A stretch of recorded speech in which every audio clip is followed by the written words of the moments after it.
Welcome to Mobile Car Mechanic. Today we're going to show you how to change the engine air filter on this 2004 4Runner. It's going to apply from 2003 to 2009 V6 models. I'm not sure if it's the same filter design for the V8s. Let's get to it.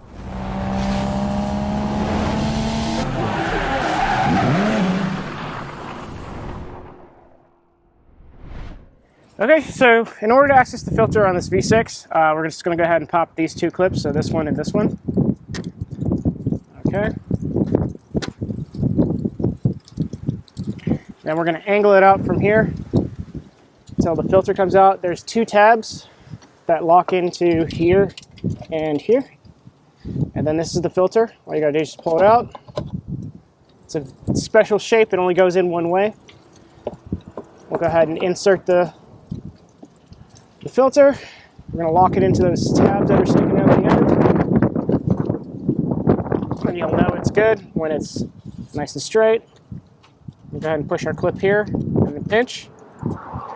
Same here. That's it. We're done. Thank you for watching Mobile Car Mechanic. Today we just showed you how to change the engine air filter on this 2004 4Runner.